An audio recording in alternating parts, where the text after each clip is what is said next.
क्या है? और राष्ट्रीय यानी क्या होता है? नेशनल। नेशनल। वाह, क्या बात है, इंग्लिश है वो। तो वो जो नेशनल है वो नेशनल क्या होता है? जो ये भारत है, ठीक है ना, बहुत सारे देश हैं 200 से ऊपर, लेकिन उसमें से भारत जो है वो भारत का यह झंडा जो प्रतीक है, क्या है? और ध्वज है, इसको हम लोग राष्ट्रीय ध्वज बोलते हैं। क्या बोलते हैं? राष्ट्रीय ध्वज। राष्ट्रीय ध्वज का मतलब क्या होता है? ये हमारा ये पहचान चिन्ह है। हम कहीं विदेश में कहीं भी जाएंगे तो अगर ये तिरंगा झंडा दिख गया तो हम लोग क्या बोलेंगे कि हम लोग कौन है? इंडियन। भारतीय हैं। कौन है? भारतीय। भारतीय। अमेरिका का झंडा देखा कैसा होता है?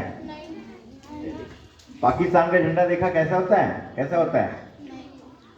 तो वो एक हरा होता है, और अमेरिका का झंडा वो पट्टी पट्टी लाइन खींच खींच के 1 2 3 4 5 ऐसे पट्टी रहती है उसका रंग, अर्थात उस झंडे से उस देश की पहचान होती है। किससे पहचान होती है? झंडे से। और हमारा झंडा कैसा है? तिरंगा है। इसमें कितने रंग हैं? 3। कौन कौन से? बहुत सुंदर। ये तो मालूम है आपको कि ऑरेंज है, व्हाइट है और ग्रीन है। तो अब ये ऑरेंज और व्हाइट और ग्रीन, जिसको हम लोग केसरिया संतरा बोलते हैं, सफेद और हरा, क्यों है ये? क्यों लगा हुआ है? सीधा एक ही झंडा काट डाल सकते थे ना, डाल सकते थे ना, लेकिन 3 रंग क्यों डाले? इसका भी एक महत्व है, ठीक है ना। अब ये झंडा है तो हमने सबसे ऊपर में किसको रखा है? संतरा वाले कलर को। देख रहे हैं ना संतरा वाला? सब अपना अपना ध्वज सामने करो, देख रहे हैं ना? पहला कौन सा है? संतरा का। इसका मतलब क्या हुआ कि यह जो केसरिया है वो त्याग का प्रतीक है। किसका? त्याग का। और तेज का प्रतीक है, संन्यास का प्रतीक है। मतलब हमको कुछ देना है। क्या सिखाता है ये? हमको कुछ देना है।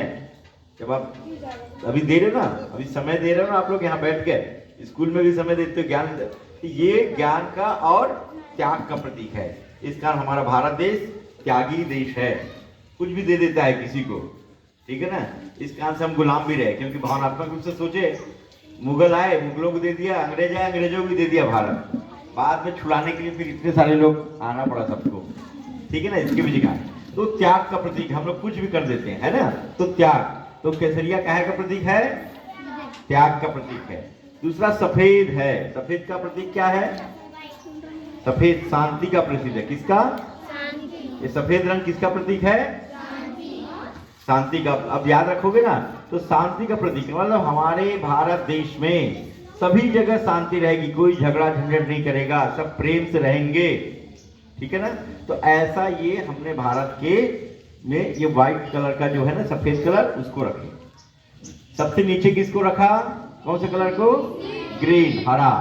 ग्रीन को क्या बोलते हैं? हरा। तो हरा क्यों रखे भाई? क्योंकि ये हरियाली का प्रतीक है। काहे का? हरियाली। सब जगह समृद्धि का प्रतीक है कि सब जगह सुख शांति रहेगी, धन यश सब रहेगा। तो जैसे अभी हम लोग हरेली त्योहार मनाए ना, वैसे ही है ये। तो ये हरा है, और हरा जो है सबको दिल खुश कर देता है, मतलब सब जगह शांति समृद्धि और सब लोग खुशी रहते हैं। तो उसको हमको ये अपनाया गया। तो ये 3 कलर को हमारे भारत देश ने चुना कि भैया ऊपर, सबसे ऊपर कौन सा रहेगा? ऑरेंज, जो त्याग का प्रतीक रहेगा, ठीक है, जो तेज का प्रतीक रहेगा, जो संन्यास का प्रतीक है। हमारे साधु संत लोग भी ऐसे पहनते ना। दूसरा हमने एक सफेद किया। सफेद काहे का प्रतीक है? शांति का। बहुत अच्छा, समझदार बच्चे। और हरा किसका प्रतीक है? हरियाली, खुशहाली का, ठीक है ना। और उसी में हम देखते बीच में एक चक्र है क्या? देखो तो कहां पर है? यहाँ पर। व्हाइट के पास। वो काहे का चक्र है? वो अशोक चक्र कहलाता है। क्या कहलाता है? अशोक चक्र। क्यों भैया? उसका क्या मतलब है चक्र का? उसमें कितनी तीलियां हैं मालूम है? 24। अरे वाह, बहुत अच्छा। 5 रुपए दिया जाएगा आपको। तो ये तीलियां 24 हैं, 24। और यह काहे का है? ये अखंडता का प्रतीक है। काहे का? अखंडता का। मतलब हम अपने देश का विभाजन नहीं करेंगे, न बांटेंगे, ठीक है ना। और कभी बटने भी नहीं देंगे। इसका से अखंड रहेगा। ये स्तंभ गए सम्राट अशोक, जानते ही कौन थे? सम्राट अशोक, उन्होंने ही इसकी स्थापना की थी।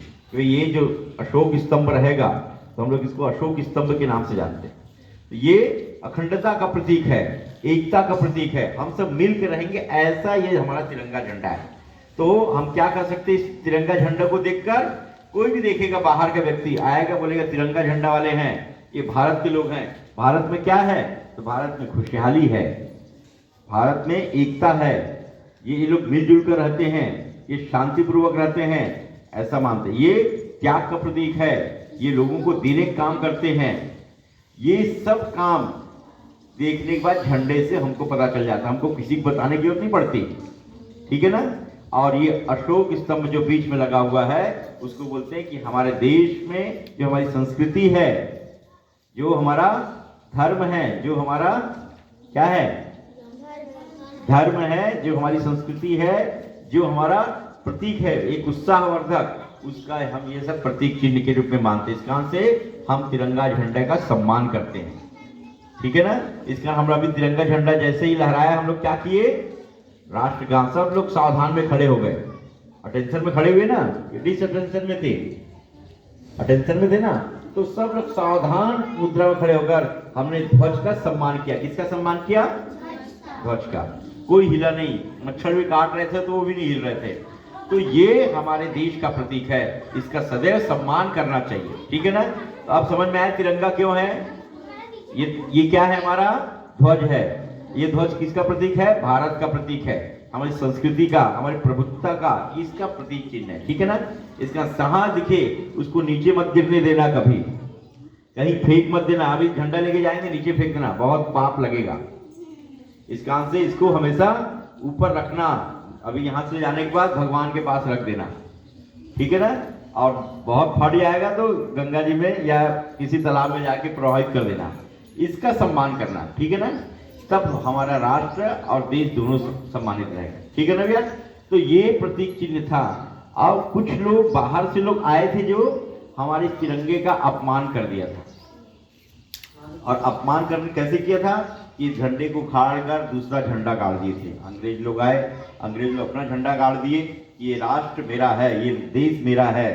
और हम लोग क्या कहलाते हैं? हम लोग गुलाम हो गए थे। क्या हो गए थे?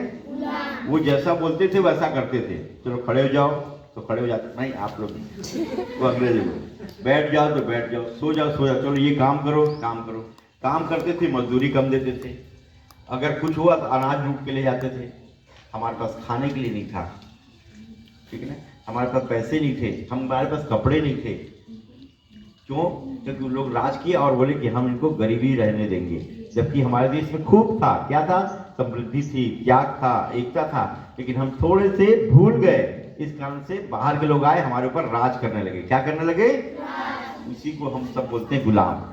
फिर उस गुलामी को कौन बचाया? जैसे आपके यहाँ घर में कोई संकट आता है, कौन बचाता है आपको? पापा मम्मी ना।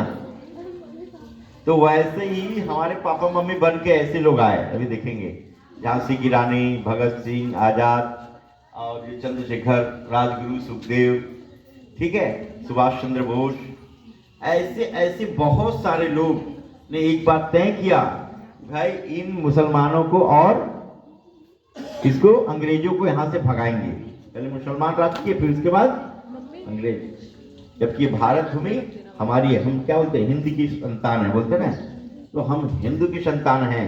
हम लोग भगवान शंकर की संतान है, भगवान विष्णु की संतान है। उस संतान में हमको कोई और आके अगर हमारे ऊपर कब्जा करेगा तो अच्छा लगेगा क्या? तो बाहर के घुसपैठियों को मार के भगाने का निर्णय ऐसे महापुरुषों ने किया, और वो महापुरुषों ने किया, तब जाकर वो अपने घर वापस गए अंग्रेज लोग, और हमने उनका झंडा को निकाल कर उनको वापस किया और अपना ये तिरंगा झंडा फिर से लगा दिया। और हमने उस समय क्या बोला? भारत माता की जय। उस समय हमने जोर से नारा लगाया, भारत माता की जय। तब हमने बोले कि हे मातृभूमि, आज के बाद हम लोग कभी भी इस ध्वज को झुकने नहीं देंगे। वो भारत भूमि, हम आपको आज से कभी गुलाम होने नहीं देंगे। हम उसकी रक्षा करेंगे। इस कारण से हम लोग बार बार क्या बोलते हैं, देश की रक्षा कौन करेगा? देश की रक्षा कौन करेगा? हम करेंगे।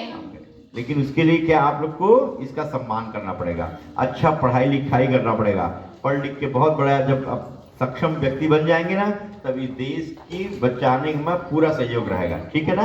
तो हमने आज हमारा जब देश, ये अंग्रेजों ने जो हमको गुलाम बनाया था, उसको छुट्टी पाया उनको दिलाने के लिए, जब वो स्वतंत्र हो गए, हमारा झंडा स्थापित हो गया, अंग्रेज लोग वापस चले गए, तो हमको स्वतंत्रता मिली। क्या मिली? आज़ादी मिली। तो हम यहाँ आके बैठे हैं, हम यहाँ आके खा रहे हैं, तो क्यों खा रहे हो, कहाँ जा रहे हो, ऐसा पूछते थे। हम आज घूम फिर रहे हैं तो हमारे उन महापुरुषों को, तो आज के दिन हम उन सबको याद करते हैं। आज 15 अगस्त है, 15 अगस्त को वो लोग वापस चले गए, 14 अगस्त की रात को, 14 अगस्त की रात को लोग चले गए, लेकिन हम लोग मानते हैं उगते सूरज को प्रणाम करते हैं ना।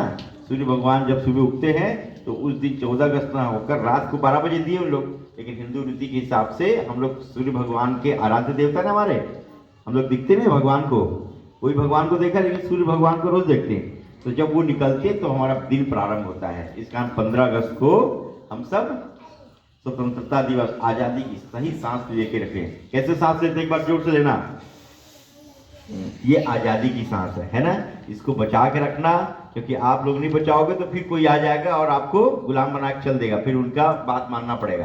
तो चाहते क्या उनकी बात मानना कि अपनी बात करना चाहोगे? अपनी बात। तो एक बार संकल्प लेना, ठीक है, कि हम सब मिलकर इस भारत देश को और इस ध्वज का सम्मान करेंगे और बचाएंगे। कब तक बचाएंगे? जब तक हमारे शरीर में प्राण रहेगा। ठीक है ना? इतने ही कहकर आज की स्वतंत्रता दिवस की फिर से शुभकामनाएं, बधाई। इसको बचा कर रखना, इतनी बातों पे आज पर्याप्त है। बोलिए भारत माता की जय। धन्यवाद।